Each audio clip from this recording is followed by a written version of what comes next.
Nakakabaliw na kwento ng isang higanting asong nagbago ng aking buhay. Hello, my name is Mara. I am 26 years old. I live in a small, bustling town called Lipa, Batangas. Life here is simple but full of heart, where everyone knows each other and the days pass with the familiar reculeth of jeepneys and tricycles. I never imagined that a single phone call and tea visit on gloomy Friday afternoon would turn my life upside down, and it all started with Max, my soon-to-be responsibility. That Friday was typical, humid, with thick clouds hanging low over the town, threatening rain. I was at my small apartment near the public market, sipping on a warm cup of salabat, ginger tea, when my boyfriend, Gusting, showed up at the door. His smile was so big it was almost bursting, and he was holding a folder filled with papers, his eyes shining with excitement. I could immediately tell something huge had happened. Gusting had just landed the job he had been chasing for years, his dream opportunity abroad. He was ecstatic, talking non-stop about the new city, the career growth, and the chance to prove himself on a bigger stage. I was genuinely happy for him, with chest swelling with pride. But then, reality hit hard. He needed to leave for 3 months, and while he was away, I would be responsible for Max, his 2-year-old American bully. In my heart sank. I always liked dogs, especially Imba Lola's teeny Shih Tzus, but Max was a different story. He was a massive, muscular beast with a sleek coat and eyes that seemed to scan everything with sharp alertness. Every muscle in his paws looked like it was ready for action, running, jumping, or, God forbid, fighting. Gusting loved, trying to reassure me, Max is a sweetheart, I swear. Just needs daily exercise, 2 meals, and lots of love.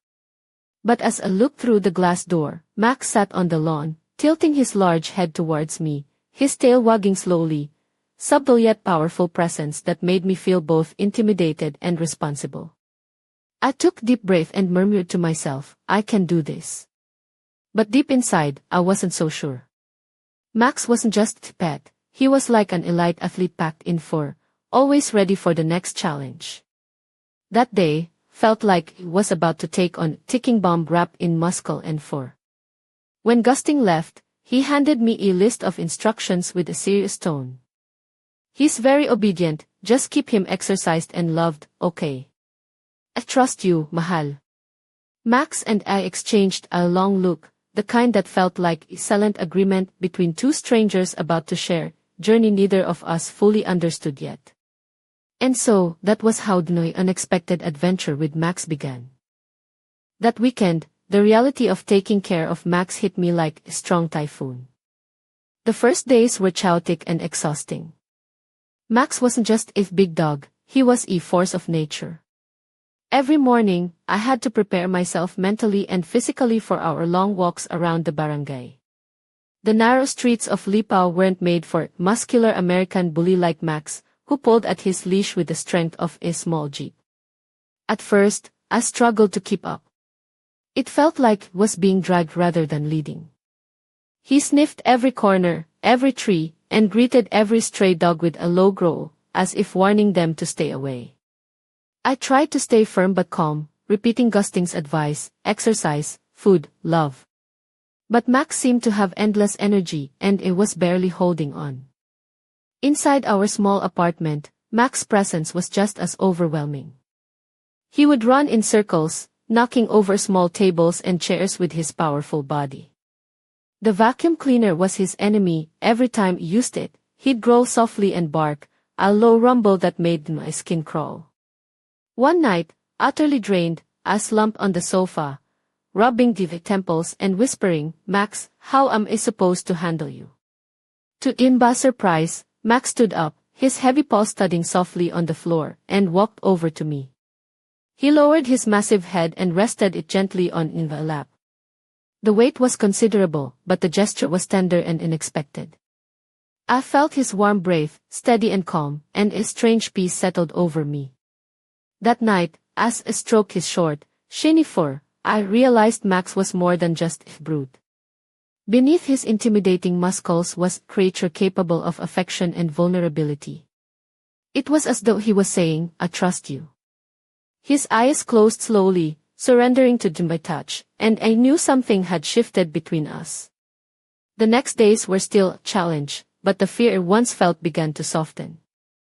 I started to understand Max's needs, not just his physical exercise, but his desire for companionship and care. He was no longer just Gusting's dog, he was becoming part of my life, by routine, by quiet moments.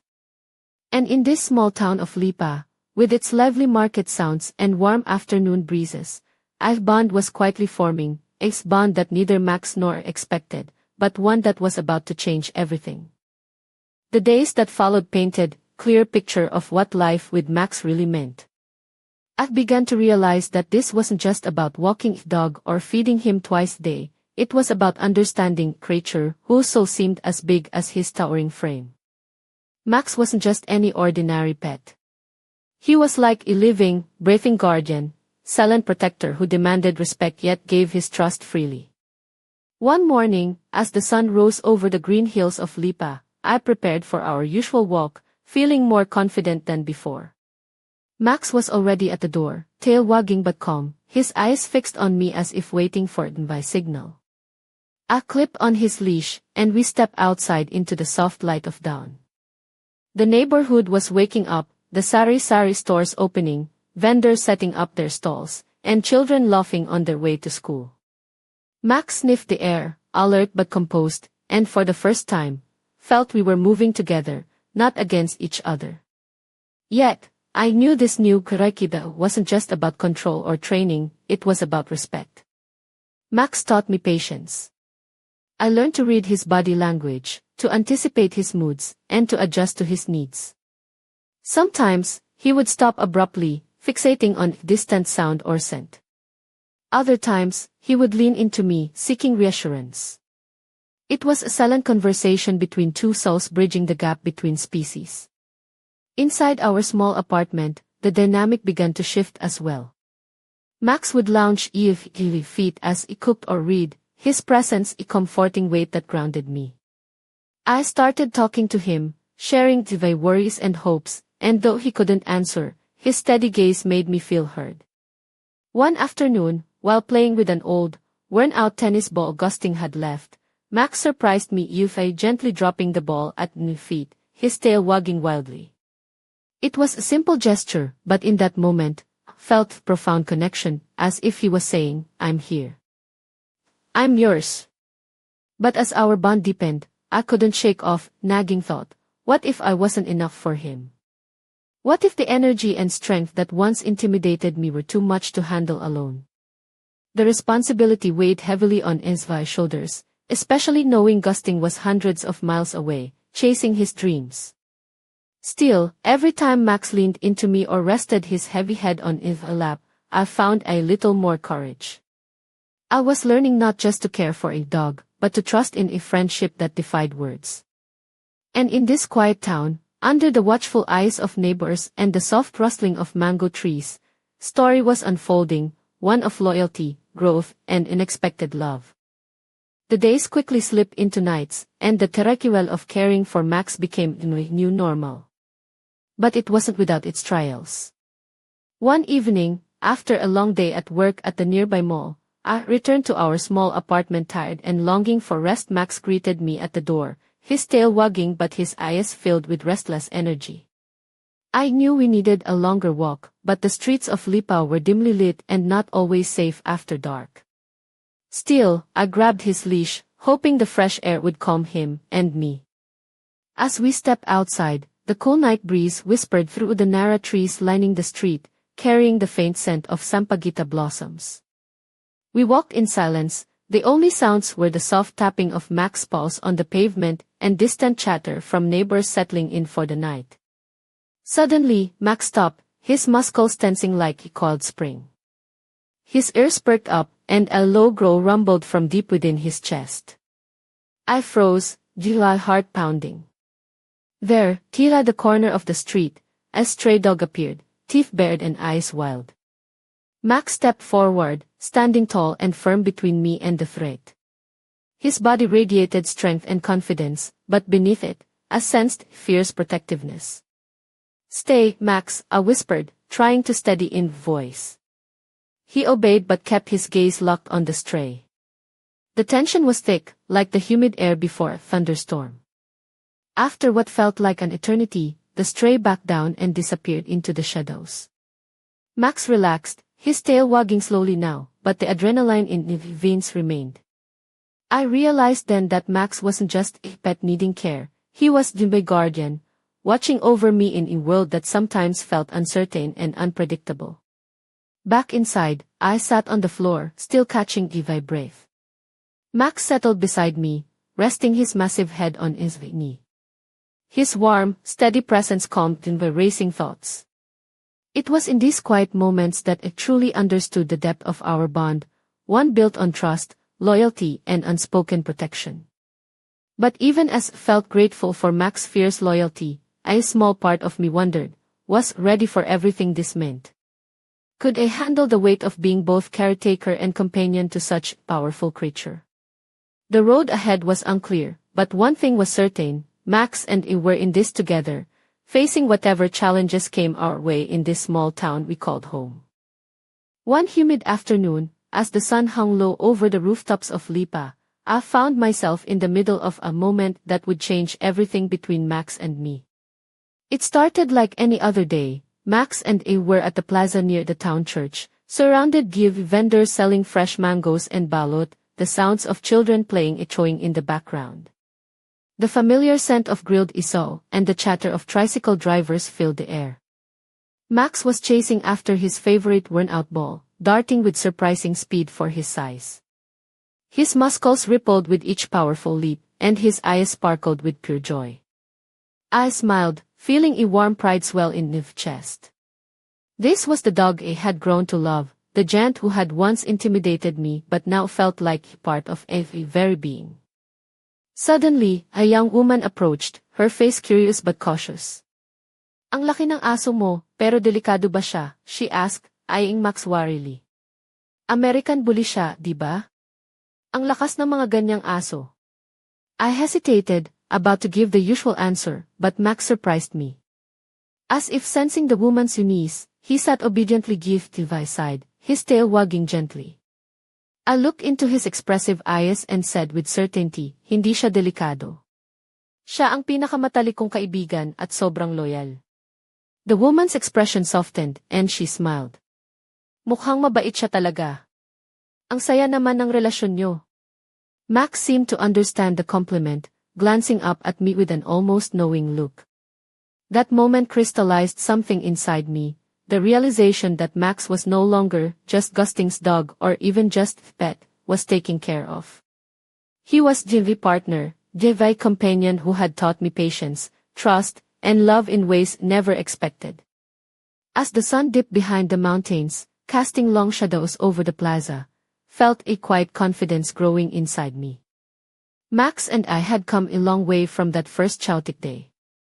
We were a team, navigating the twists and turns of life in this small town together. But even as basked in this newfound bond, a small knot of worry tightened in the chest. Gusting's return was still weeks away, and I wondered how much more would change before he came back. Would Max and I still be the same then? The thought lingered, unanswered but heavy, as the evening breeze whispered through the trees.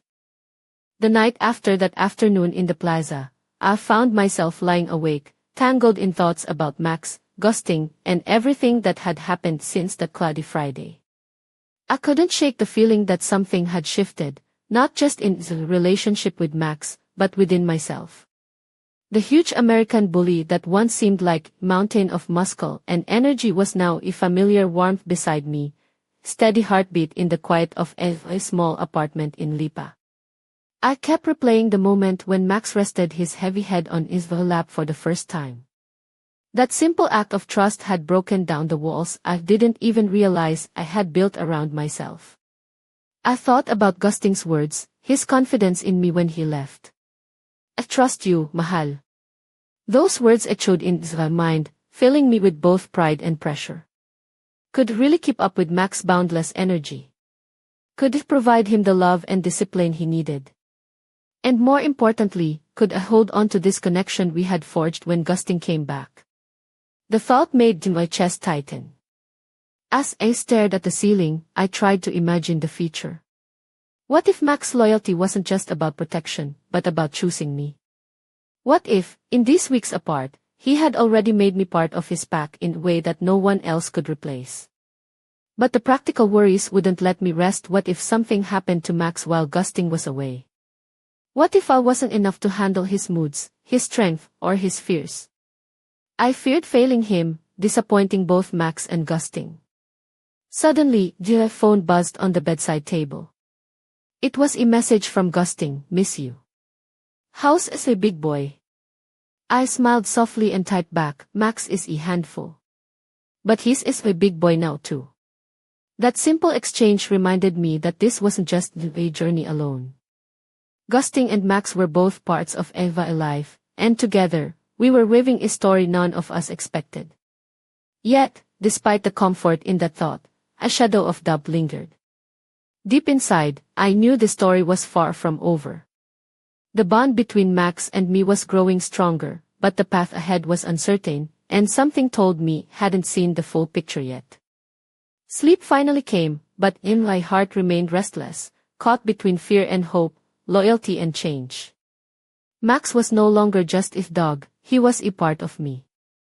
And I was beginning to understand that sometimes, the greatest challenges bring the most unexpected blessings. Just when I thought I had figured out this new life with Max, everything took a turn I never saw coming. It started on a humid Monday morning in Lipa, the kind where the air feels thick and heavy before the rain breaks loose. I was preparing Max's breakfast in the teeny kitchen of the apartment, humming a tune to calm in the nerves, when the phone rang. It was Gusting. His voice was tense, unfamiliar. "Mara, there's something I need to tell you, something I didn't say before I left." In my heart skipped a beat. What could it be? I braced myself as he continued, "Max, he wasn't just any dog. He was trained for protection work, for guarding. There are things about him you don't know." I froze, the spoon halfway to the bowl. "What do you mean?" "He's been through some tough training. Not just obedience, but real protection work. That's why he's so strong, so alert. He can sense danger better than any dog I've ever met. I was supposed to tell you before I left, but didn't want to worry you." My mind raced. That explained so much, the growls at the stray dog, the way Mac had stood between me and danger. But it also made me wonder, had been prepared enough? Was ready to handle a dog trained for protection, not just companionship? Before I could ask more, Gusting's voice softened. "Please be careful, Mara. Max trusts you, but he's not like other dogs. If you ever feel overwhelmed, call me immediately." I hung up, heart pounding. I looked at Max, who was lazily sprawled on the floor, his eyes half closed but still alert. Suddenly, his quiet presence felt heavier, more intense. Was in over my head? That day, every movement Max made seemed charged with new meaning. His muscles tensed at the slightest sound, his eyes darted to every shadow. I realized the dog I thought I knew had layers was only beginning to uncover. I tried to keep calm, reminding myself of the bond we had built over the past weeks. But the knowledge of what Max was trained for unsettled me deeply. Was this the reason for his power and loyalty? Or was there something more hidden beneath his fierce exterior? As the evening approached, I found myself watching Max more carefully than ever before, wondering what secrets lay behind those watchful eyes. The dog I thought was simply a gentle giant had become a mystery, and I was both scared and strangely fascinated. This revelation changed everything.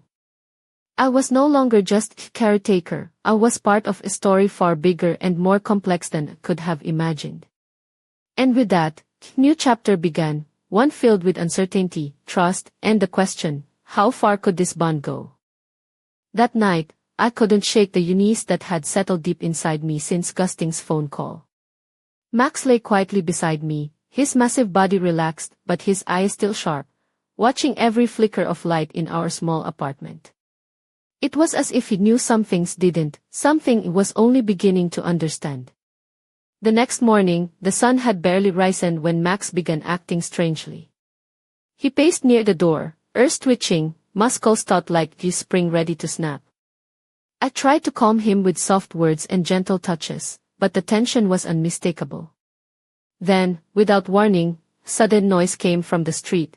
Loud crash followed by shouting. Max bolted to the window, his body rigid and alert. I hurried to his side, heart pounding. Outside, a group of men was arguing heatedly near a tricycle stand. The situation escalated quickly, voices rising, fists clenched. Max growled low and menacing, the sound reverberating through the room. I held his collar tightly, struggling to keep him from rushing out. It was then that I realized the full extent of Gusting's warning. Max wasn't just protective, he was ready to act, to defend, to step into danger without hesitation. The power in his muscles, the sharpness of his senses, were not just for show. He was trained for this. I felt a surge of fear and pride at the same time. Fear because it was suddenly responsible for controlling a force that could easily overwhelm me, and pride because Max trusted me enough to hold him back. As the men's argument subsided and the crowd dispersed, Max finally relaxed, but the moment left a mark on me.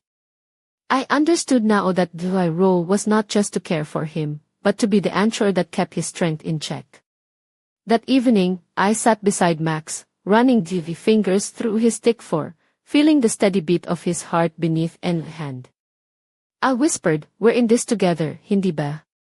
He looked up at me with those deep, intelligent eyes, and for the first time, felt we truly understood each other. But beneath the calm, I couldn't help but wonder, what other surprises did Max still hold? How much more would I learn about this giant with a gentle soul, and how far would it be willing to go to protect him and to be protected in return? The mystery of Max was far from over, and I was ready, or at least, I thought I was, to face whatever came next. As the days were on, the tension between Max's quiet strength and his sudden bursts of fierce protectiveness grew more intense. It felt like walking a tightrope, balancing between awe and fear, love and caution.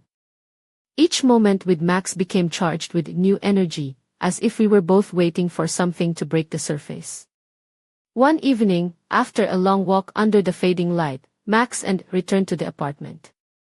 The familiar sounds of Lipa's evening bustle surrounded us, the distant laughter of children playing patintero, the clatter of jeepneys on the streets, and the soft hum of karaoke from nearby homes. But inside, the air felt thick with anticipation. Max settled GFTV feet, but his eyes never lost their sharpness. I sat beside him, tracing the lines of his muscular frame, feeling the heat radiate from his body. It was in these moments that I realized Max was much more than a dog. He was a living force, guardian spirit wrapped in muscle and fur.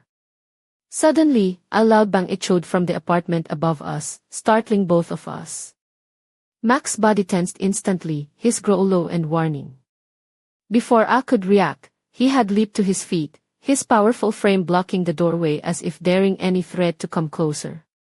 In my heart raced, but I found myself strangely calm. I reached out, placing a firm hand on his broad chest, rounding him with envy touch. "It's okay, Max. We're safe," I whispered. But deep inside, I knew that safety was fragile, and our world was on the edge of something bigger. Max's protective instincts were no longer just about guarding me, they were a shield against dangers I hadn't yet seen. That night, as Max lay with his head on in the lap, felt the weight of our journey, the challenges, the fears, the unexpected love. Our bond had grown into a powerful force, unbreakable yet delicate, like a flame dancing in the wind. And just as I thought we had reached the peak of our story, a new question loomed in my mind. What if Max's past wasn't just about protection training? What if there were secrets buried deeper, ones that could change everything we thought we knew? The air between us crackled with silent promises and unspoken fears. I knew that whatever came next, Max and I would face it together. But I couldn't help but wonder, was ready for the truth waiting to be uncovered? The quiet before the storm was over. Our story was about to explode into something none of us expected. The night was thick with silence, the kind that presses down on your chest and makes every sound feel louder than it should. Max lay beside me, his massive body warm against the cool floor of our small apartment in Lipa. His heavy breathing was steady, but his eyes, those deep, intelligent eyes, were wide open, scanning the shadows as if expecting something. I sat there, fingers gently stroking the short fur on his neck, my mind racing with questions I couldn't yet answer. Gusting's revelation about Mac's training, the strange incidents around town, the way Max seemed to sense danger before it arrived, it was all building toward something could feel but not see. Suddenly, a soft noise came from outside, a whisper of movement near the window. Max's ears perked up instantly, his body tensing like a coiled spring. I stood slowly, heart pounding, and moved toward the window, pulling back the curtain just enough to peer out. There, in the dim light of the street lamp, I saw shadow flicker, too quick to be a person, too deliberate to be an animal. Is my brave caught? Was this someone watching us? Or something else entirely? Max growled low and fierce, a sound that vibrated through the bones. He shifted beside me, ready to defend, but felt a strange calm settle over me. This was no longer just about fear or protection. It was about trust between me and this giant of dog who had become the anchor in a world that suddenly seemed full of unknown threats. As the shadow disappeared into the night, I turned back to Max, meeting his gaze. Whatever it is, we face it together, I whispered. In that moment, I realized our story was far from over. Max was no longer just his dog with a mysterious past, he was Eve's partner, Diva's protector, Diva's friend. And together, we were about to uncover secrets that would test us in ways never imagined. The night held its breath, and so did I. The next chapter was waiting, just beyond the darkness. And whatever it brought, I knew one thing for sure, Max and I were ready. But the question lingered, what was really out there, watching us from the shadows? And would we be prepared when the truth finally revealed itself?